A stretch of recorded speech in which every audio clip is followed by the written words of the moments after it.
Макцемент компани Дорногов аймгийн Далан жаргалан суманд Монгол Улсын улаан номонд орсон ховордсон хөгтөн амьтан болох харс үлд зээрийн цөм сүргийг хамгаалахад дэмжлэг үзүүлж байна.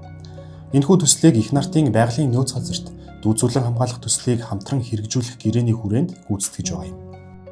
За өмнөх жилүүдэд бид 3 харс үлд дээр сансрын тохиоллын системийг байршуулан байршлыг ажиллаж байсан бол энэ жил мөн нэмэлтээр 2 зээр дээр сансрын тохиоллыг байршуулж мөн 3 байршилд камераар хянах системүүдийг байршуулан үе шаттай зохион байгуулалт ажиллаж байна. Нүүдэл шижид төлөвлөгөөний судлах зорилготой сансрын тохиол бүхий үзүүцүүлж байна. За сансрын тохиол бүхий үзүүцүүлснээр хаашаа нүүдэл шижил төлөвлөгөө хийж байна, хаашаа явж байна гэдгийг хамгийн түрүүнд гаргаж ирнэ. Ингэснээрээ болохоор судалгаанд дараагийнх нь хамгааллын үйл ажиллагааг авахд маш их хэрэгтэй. За тэгээ бид нэр энэ харс үлд аргал ангир тор ашиглаж барьдаг. Энэ нь болохоор ингээд мотор тууз ямар нэг амтэн гэмтээгүй орохдоо шууд ингээд ойчоод амт нь орооцолтоод ойчдөг.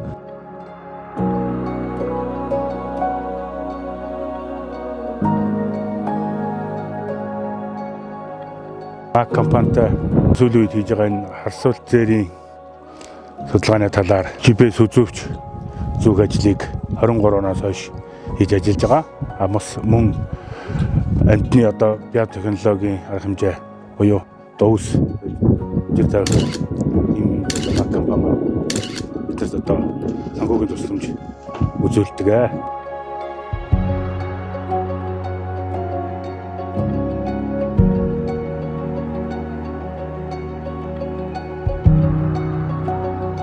Дорногов аймгийн Далан жаргалан сумд үйл ажиллагаа явуулдаг Монголын ус шилдэг бүтээн байгуулагчдын нэг Монголын алт корпорат их нартын тусгай хамгаалалтын газарт бол дүүцүүлэн хамгаалах үйл ажиллагааг бол төлөвлөн зохион байгуулж ажиллаж байна. Энэхүү ажил нь байгаль хамгаалал, экологи, дээрээс нь биологийн төрөл зүйл рүү чиглэсэн дүүцүүлэн хамгааллын шилдэг үйл ажиллагаа гэж би өөрийн хувьд буюу сум орон төдгийн зүгээс бол ингэж үнэлж байна. Тухайлбал тусгай хамгаалалтын газар нутгийн хамгааллын гол төвшөц хүмүүс болох байгаль хамгаалагчдын холбоо хэрэгслийг шинжлэх ажил дээр нэлээд сайн ажил болсон. За хоёрдугаарт нь хувийн хвшлийн байгууллага бас тусгай хамгаалалтын газрын хамгаалал судалгааны ажилд оролцож тохиолдогч зүүх ажлыг зохион байгуулж биологийн төрөл зүйлийн хамгааллын тухайд ийм онцлогтой ажил болж байна.